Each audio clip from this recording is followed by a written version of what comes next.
today, I want to do a quick review of session and cookies and show you kind of the final example after some improvement.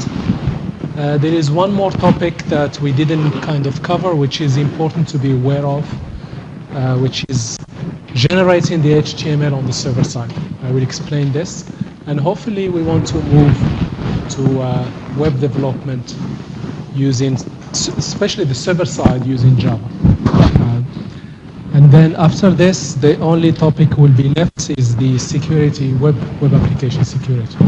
In more kinds of hands-on, more focused on web development. What are the common problems when developers build web applications? What are the common security threats and how to fix them, or how to protect your application from them?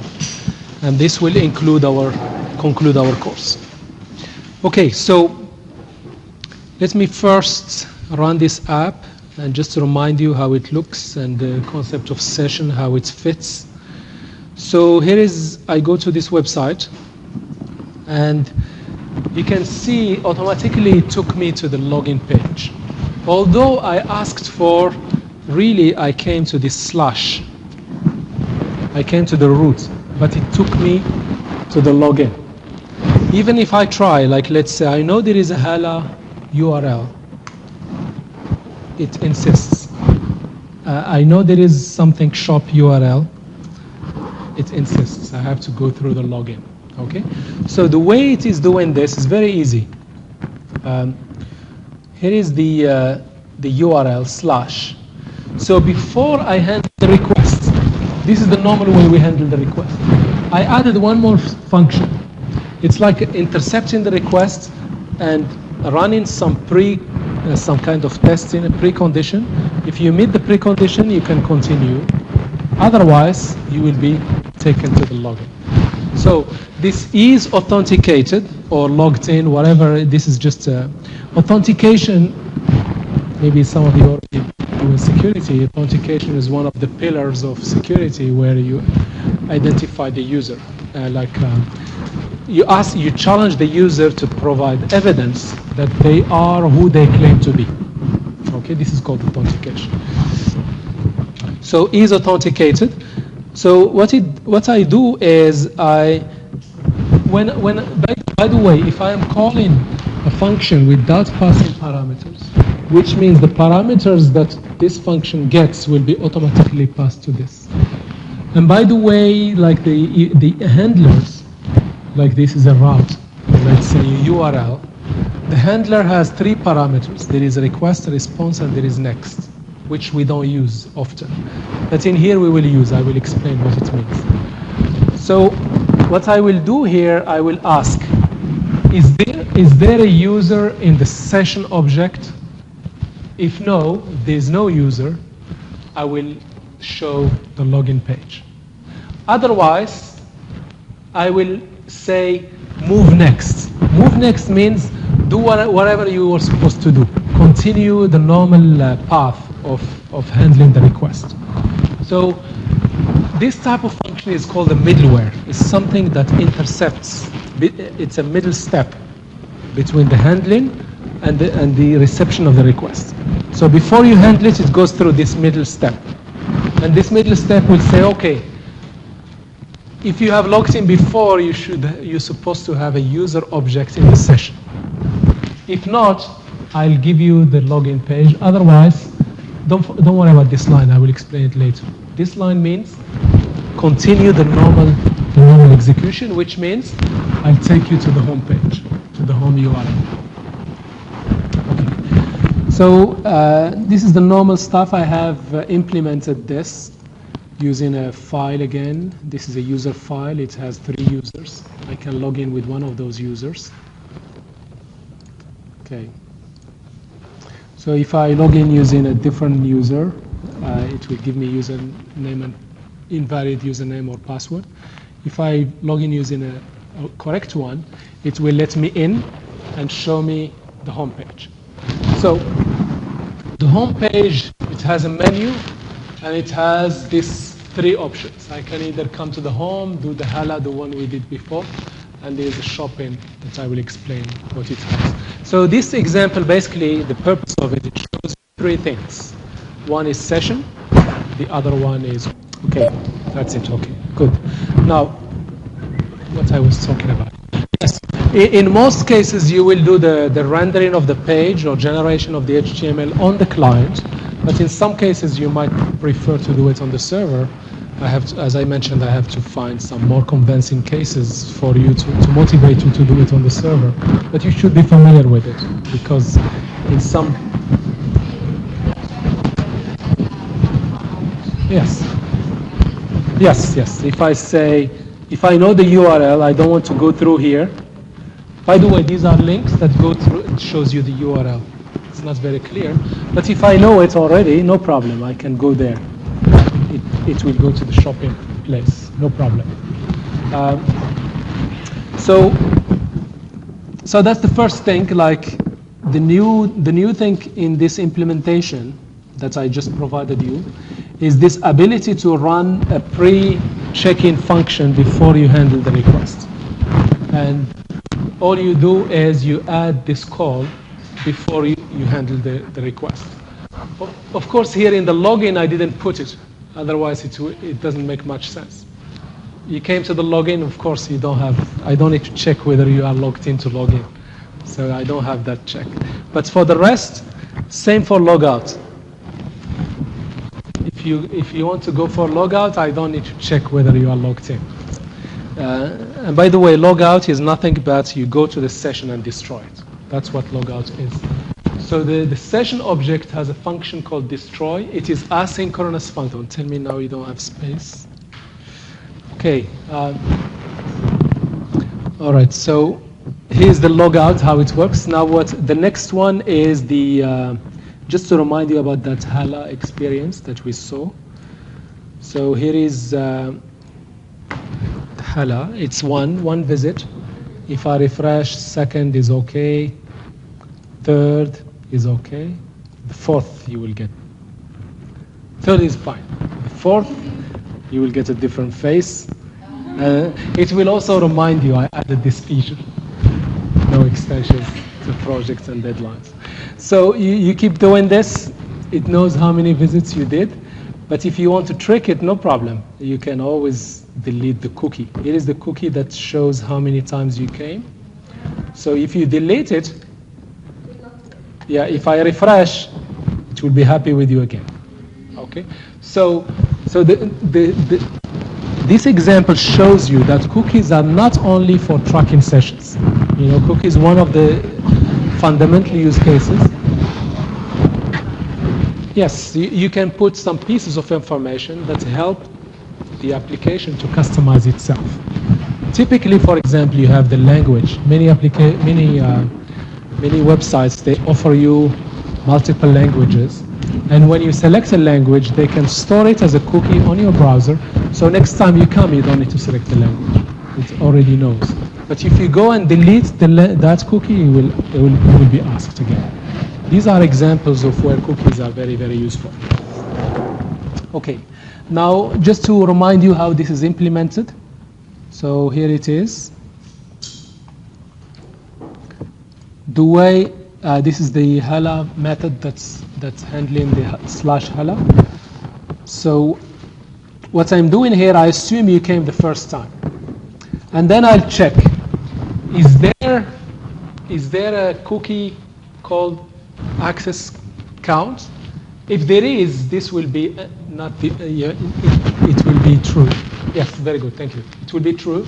And so I'll read it, because it's coming as a string. I'll parse it to an integer, and then add 1 to it. If you never visited before, which means there will be no cookie, this will be undefined. So access count will be 1. And in all cases, I'll give you back cookie as in the response. So the way you add a cookie to the response is very simple. You go and say response.cookie. You give it the name and the value. So cookie is nothing but a name and value pairs. And optionally, if you wish, you can specify the expiry date. In here, I'm saying it will expire in from now plus 1 hour. Plus 1 hour means this is 1 times 60, which is will make it minute, times 60 will make it seconds, and times 1,000 will make it milliseconds. And this is basically the expiry date. If you don't put this expiry, date, which is optional, so there will be some defaults. So okay, and even the default you can specify it if you wish. So in here, when I configure the app, I'll say, by the way, whenever you create a cookie, the path of the cookie should be the root of the application, the root of the web app, and this is the max age. By default is basically this is 1 day. Yes, 24 hours times the minutes, seconds, and milliseconds. This is the default behave. I think if you don't specify in this config, the default will be the session. As long as the browser is open, the cookie is there. When you close, it will disappear. That's the default behavior.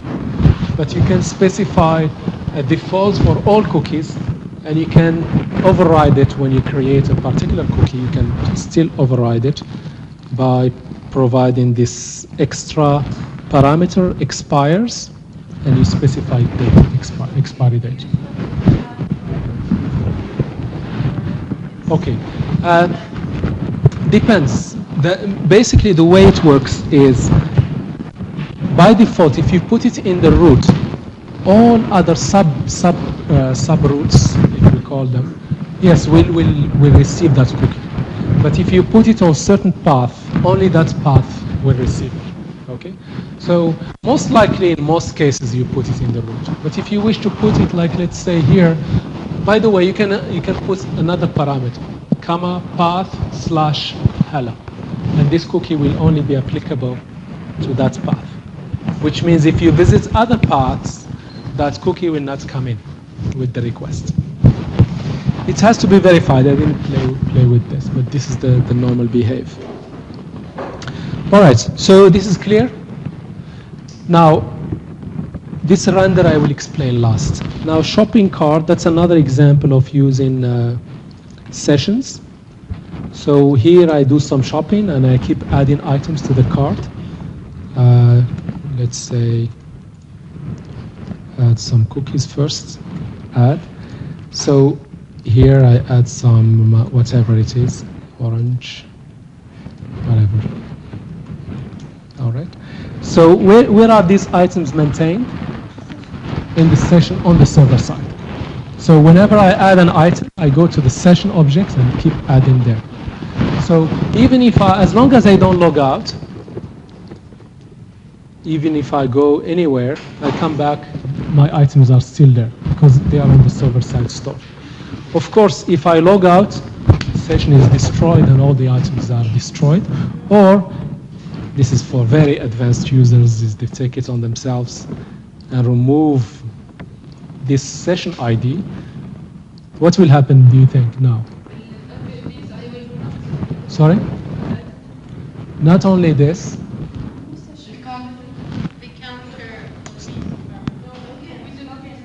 Sorry? Yes, thank you. It will, you have to log in again. Because there is no user on the session, it will take login. Okay? So that is basically to demonstrate the idea that when a server creates a session for you on the server side, it communicates back to you the session ID using a cookie. And in this, so in here, have a look. Before, do we have session ID? Yeah, we already have one. Strange. Because as soon as you do request.session, it generates a session for you. That's how it and communicate it automatically back to you. So when I log in, that's basically a session now is created for me. And then as I keep adding things, they show up on this page. So let me show you how this is implemented. So when somebody comes to, here it is. Somebody comes to /shop, they either can come using get or post. Get to get the page and post when they submit a new item. So let's say get. Let's say post. Let's keep it with post. So in both cases, I'll make sure that you are authenticated. If not, you will be taken back to the login page. If you make it and you are already authenticated, you will. This method will handle the request. Add item to cart. So in here, what I'm doing, I read the item from the body of the request, and I'll check, is there a shopping cart already in the session? If yes, because this is an array, I push the new item to it. Otherwise, if this is the first time you add in an item, I initialize it with an array that has that item that you have selected. Okay, very flexible, very nice. And then I render the page. Render the page means, yes, I have here, this is a template. The shop is a template. And this is the data I feed to the template. So what I'm doing here, I'm basically generating the HTML on the server side. And then you will get an HTML page. So which brings me now, خلاص, now session and cookies should be hopefully clear. Sorry?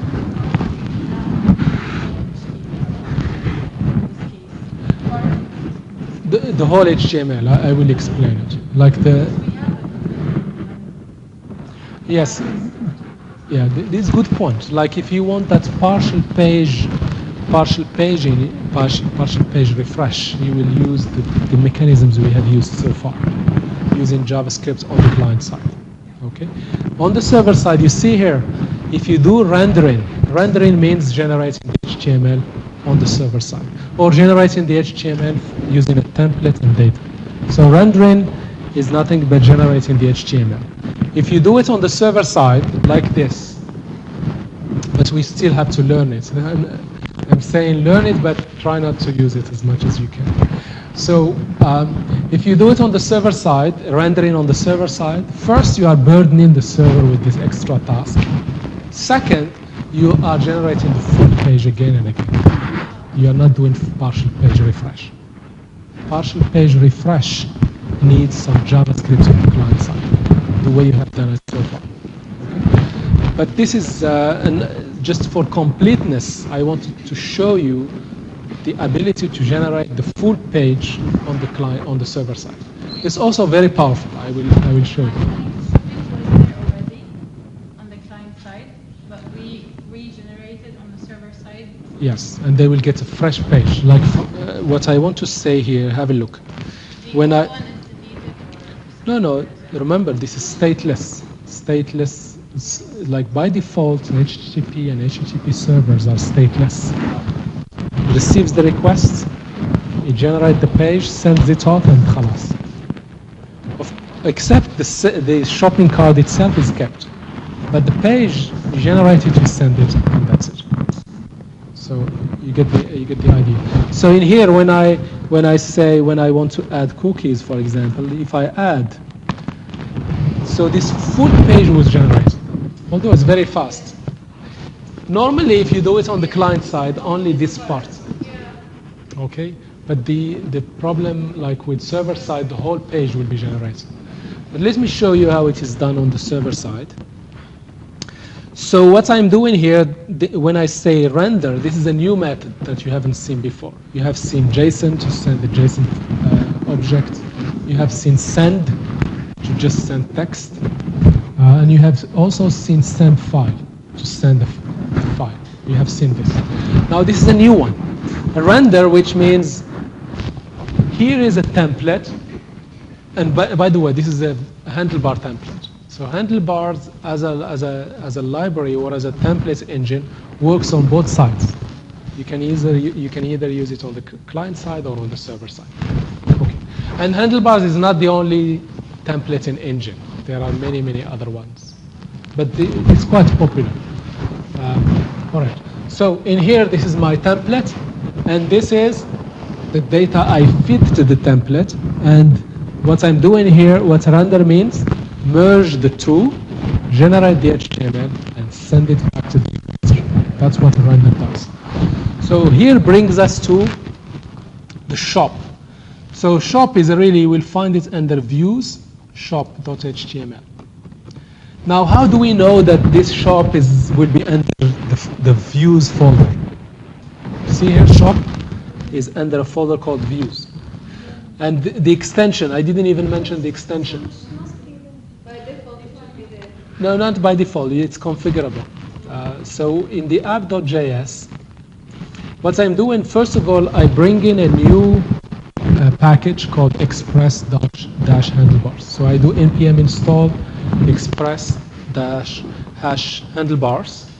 And then what I do is I'll say, okay, the Express application, you can use different engines to generate the HTML. So it's configurable. You can plug in the engine you wish. There is something called, so beside handlebars, there is something called Jade. It's also very famous. I hope it will come up. Yes, you see it came up as the first one, Jade template engine. You can also use this one. It's very popular. For me, I don't like it because the HTML looks a bit strange. I like the handlebars because the handlebars, you do it normal HTML. With Jade, which is also very popular, you have to learn yet another kind of language. Very close to HTML, but not as quite. So there are many other engines to generate the HTML. So in here I'm saying, please have a look at this.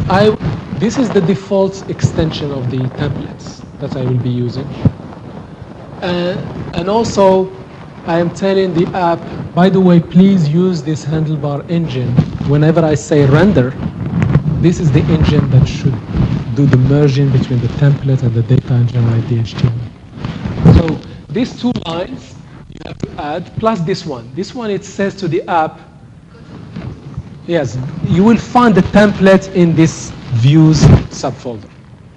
So it's all configurable, which is very, very powerful.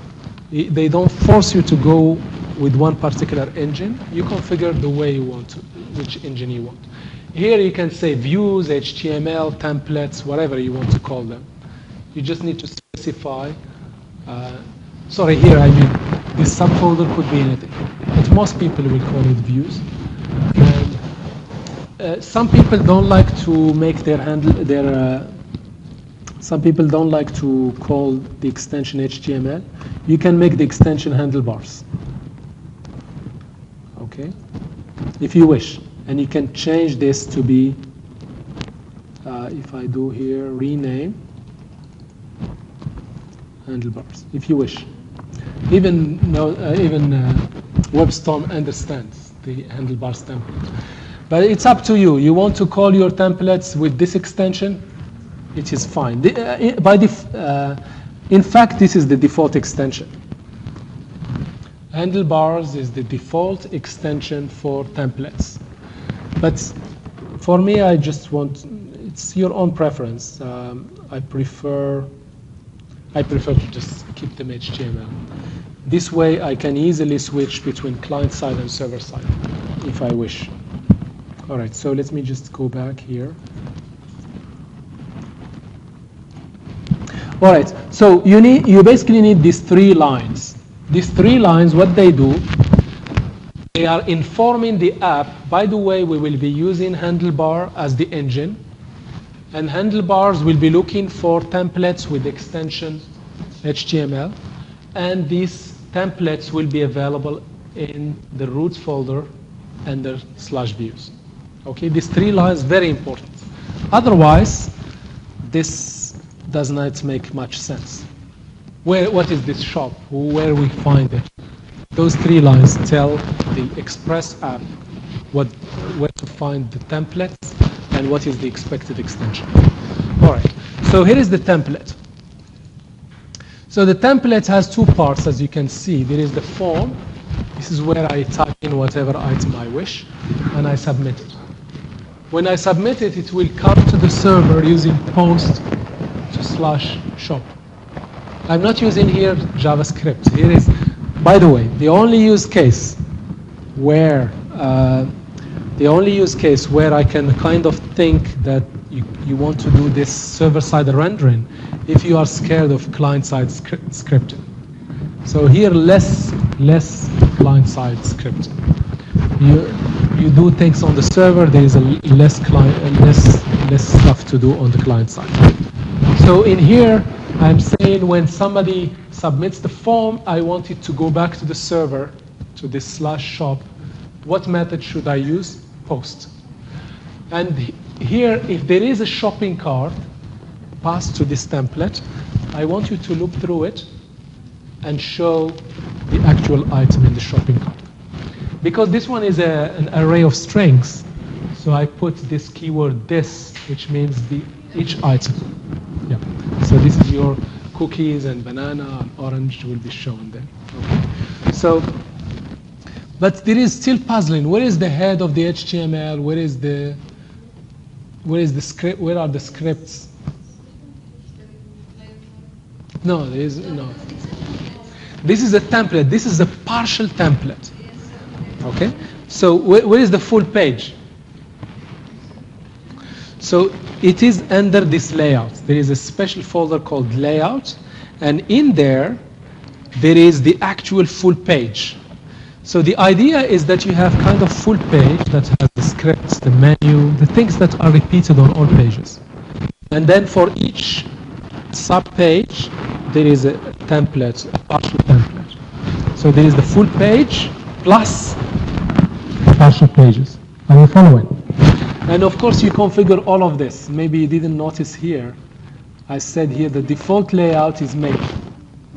So which means whenever I say to you render, take this full page, render it, take the partial page, render it, and merge the two and send it back to the client.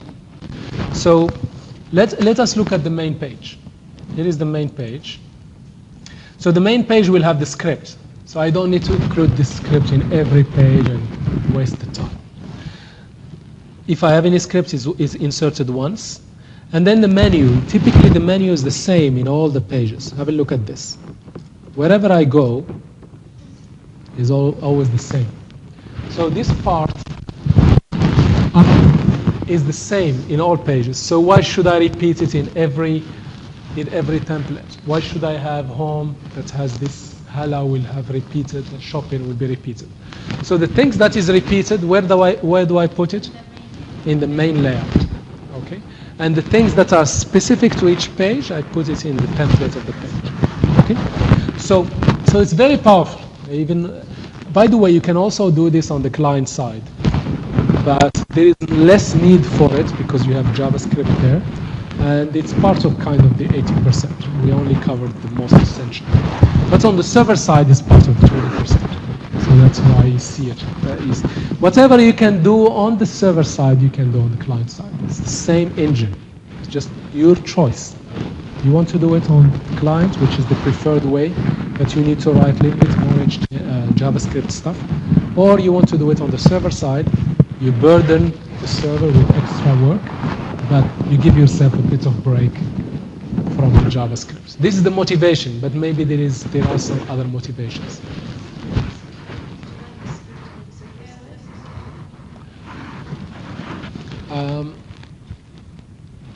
No, not really. Basically, look, like if you do it on the client side, you have the template on the client side, and you just bring the data whenever you want to refresh the page partially, and then you merge the two on the client side.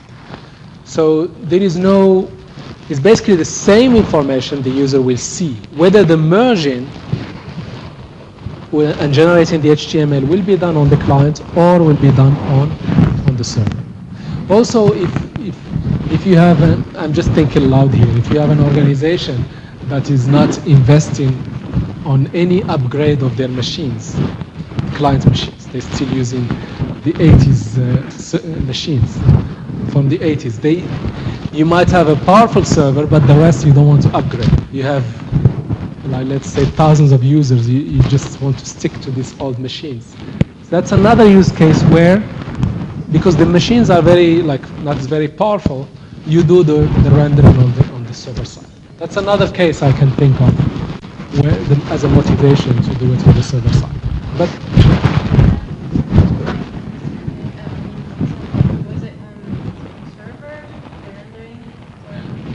by the way, most of this client-side rendering is kind of a new trend or a new development, because the libraries and the JavaScript power is basically surged or improved drastically in the last few years. But most of the applications, most of them are still doing it on the server side. If something happened in the يعني البيج all the page could be يعني لو كان البلاي سايد بس البرشا اللي مش هيك زي الداتا object. Yes, yeah, you're right. But maybe the user, when they request something, you will not achieve it for them in both cases. Yes, they will see the menu, they will see everything not changed, but their purpose is to change. You cannot come and refresh the page because you need some data coming from the server. So, yeah, in both cases, yeah. By the way, the Qatar Airways are sending me emails to come and pay. Yeah, I had it, but anyway, I will try to. No, this is the idea, is that because they have the session on their server, they know this information, and they have pushed it to some database marketing engine, looking and sending this Tunisia calling you, please come, and this is this free hotel. Wallahi, this is the problem, but it is fine. All right, so what I want to show you now is just how the templates look like. So here it is. Here is the main. So in the main, I have the normal stuff. If I need any scripts or CSS, whatever, I add it here. Now the menu, I do it in also a bit smart way, because if you have a session and there is a user in the session, I'll show you the menu. Otherwise, there is no point showing you the menu. Okay? So this main can be also used for the login, but this part will not be shown. But in here, you can see here in the template, I have access to the session. But it's not automatic. I have to add one line, although I wish I don't need to add it, but this is the way it works. If you don't add this line, you will not see the session in the template. Remember? If I don't add this line, the session object will not be visible in the template. So to make the session object visible in the template, I just say response.locals.session equals request.session. It's not very convincing, but it's this line. If you don't put it, you will put some call in Piazza for help. This line is needed, all right? I know it's not very convincing, but it's needed for that object to be shown for the session to be accessible from the template.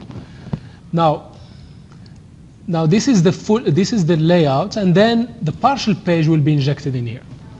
So wherever you want to put the partial page, you put the triple curly braces. And you can have a footer here if something is shared. Like in all pages of Qatar University, you will find some footer that is the same. You put it on the main. So this is very, very nice in terms of reusing some of the content. You put it on the main page, and then have a look at the partial pages. The partial pages just have doesn't have the header, doesn't have anything. It just gets injected onto the main page. Here is the home, and here is the login. All of them, they don't have the full page, just the partial page. So when I say render, it will bring in the main page, render it, which means take the data and replace the template with the data, and then it will take the partial page and inject it into the main page and return the whole thing to the server, to the client side. Okay.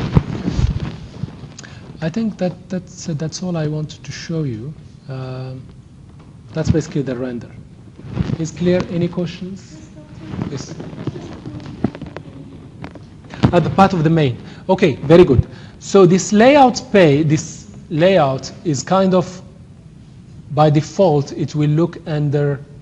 So by default, it will look under views/layouts. But even this layout, if you don't like this keyword layout, you can customize it. So you see here, when I create the handlebar, I can put here layouts, and you put another folder if you wish. Okay, but by default it will look for something called layout subfolder under the views folder. And also here the default layout is main.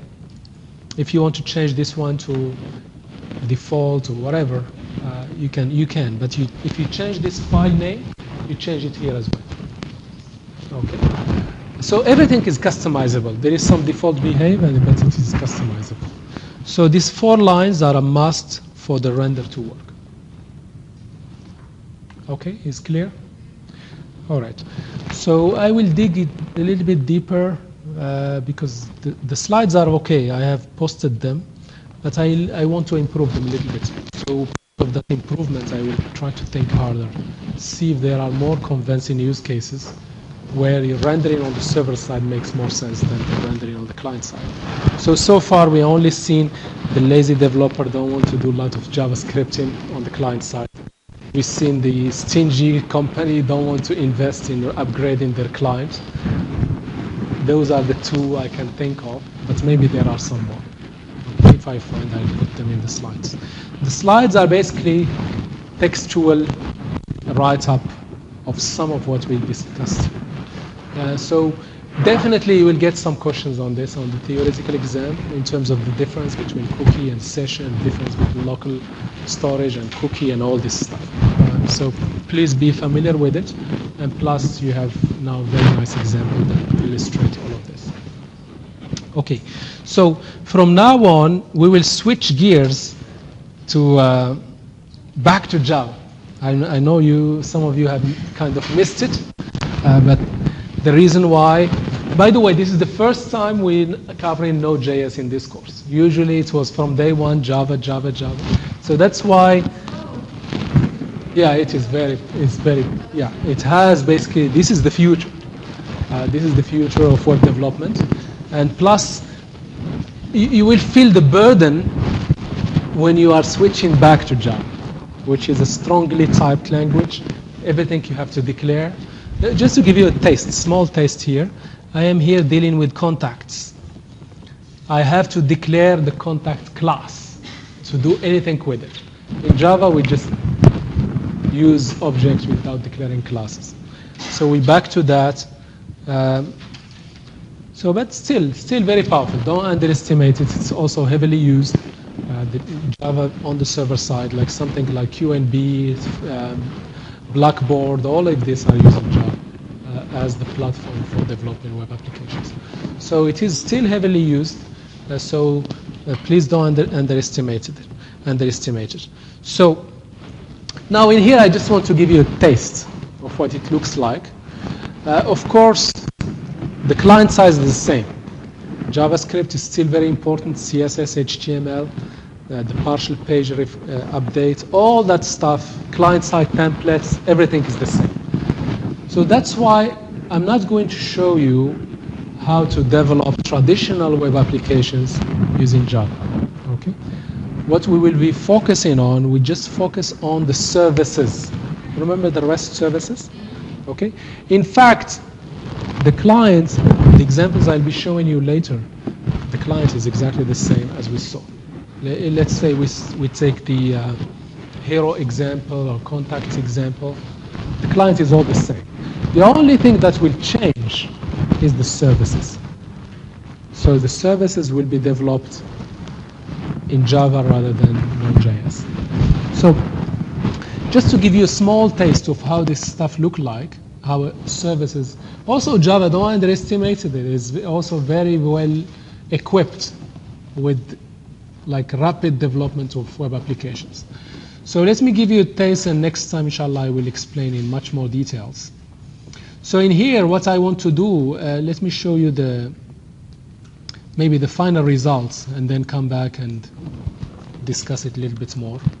So there is still the same concepts of there are URLs /API/contacts. So exactly the same concepts.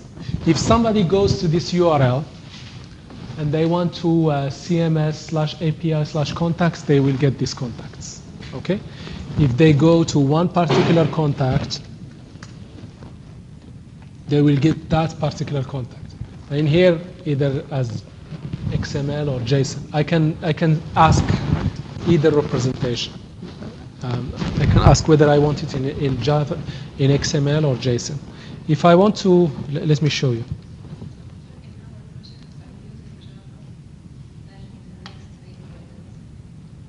In your homework, project, I have a project. I'm still thinking what will be here. So basically, it's applying the whole thing about projects or homework is applying what we learn. That's basically the idea, and applying it to the same project, so you really see the difference and appreciate the difference. Okay, and where you don't start from scratch, you just work on the difference. And also, it shows you that if you have a good design, you can unplug one implementation and plug in another one. Like,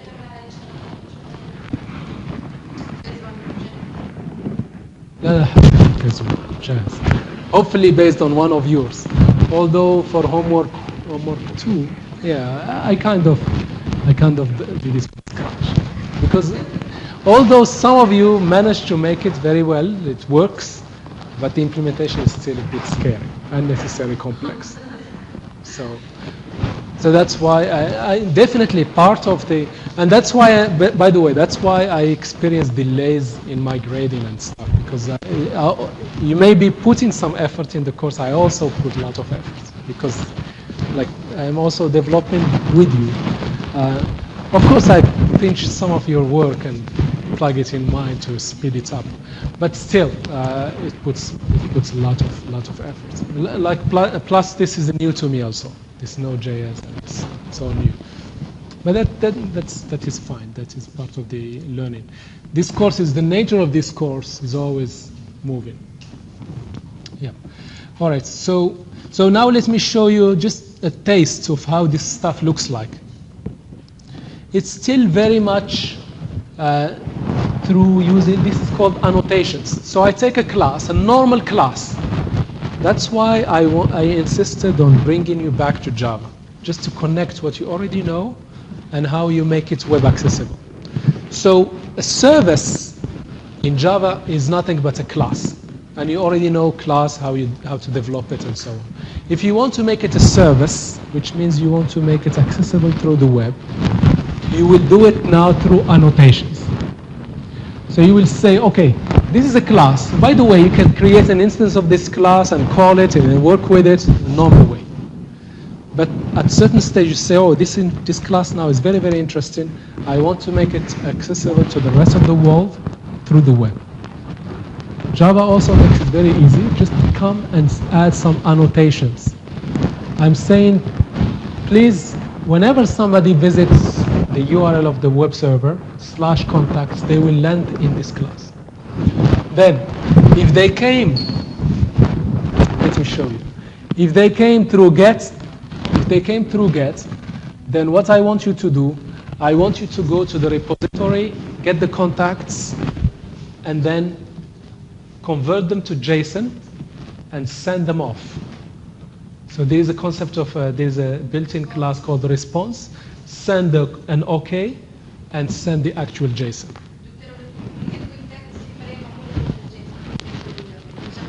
No. You are in the world of Java now. No, this is Java. So if I go here, this is Java stuff. So this is the implementation of the repository. Okay. So the only way for JavaScript to talk to Java is through the services. What I mean is, this URL, I can use it in JavaScript. I can call this service from JavaScript either on the server side or on the client side. But from Java, I cannot call a JavaScript function, for example, and vice versa. From JavaScript, I cannot call a Java instantiated class and call it. But that's why we insist on services. So services are a way of making applications interact, even if they are in different languages and different platforms, and even remotely. Okay. So No, not because of hybrid learning, no. Because these applications will be communicating through the web. And both of them understand HTTP. Okay, and both of them understand JSON. That's why this communication is possible. Okay, because they are using standard protocol and standard format of the messages. Okay, that's the reason. So, sorry, just give me 1 second. I just want to give you one taste, and that's it. This is how get contact looks like.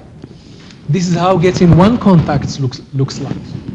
So here is path / the ID. Remember, like the ID will be part of the URL, and I take that ID and make it a parameter. Then call this method and return the response to the user. Okay, that's it. This is how it looks. Now for post, of course, I will explain this in much more details. For post, this is how post looks like. So I do here a post, and post will be mapped to add contact.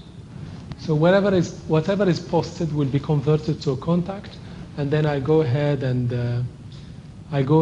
do add to the repository, and then send. Remember, created 200 OK, created, and I give the URL of the new item that was created.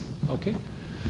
So same concepts but different syntax. Same concepts. I have here put, and what should I do with put? I have here delete, and what should I do with delete? So the same idea, very powerful also. I have a class, and I make it as web accessible through this simple annotations. All right?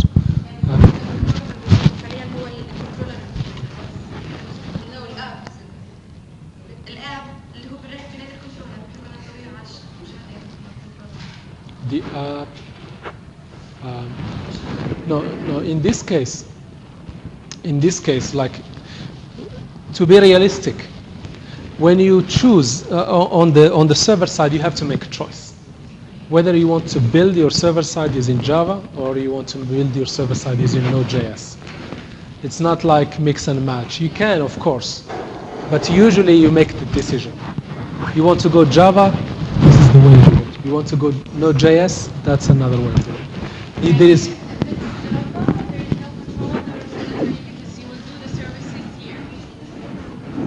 No, if it is Java, you build the repository and the controllers in Java. Yeah. And you cannot use the repository of JavaScript. No. It's only here. It's only here. Yeah. You will build everything here. Yes. It will be in Java. So what I mean here, it's not like you are mixing. You have to make a decision. Are you going to build the server side using Java, or are you going to build the server side using Node.js? We have seen how to do it in Node.js. Now we want to see how we can do it in Java. Okay. The same concept, the same ideas, but done in a different way. Yes, and the JavaScript skills. Of course, the JavaScript. JavaScript on the client side.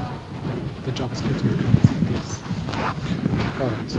But the client side, you can just take it and use it as it is. You just change the URL. Instead of talking with Node.js URLs, you will talk with Java URLs. You get the idea. But the server side, of course, will change. Yeah. All right, thank you, and I will see you next time.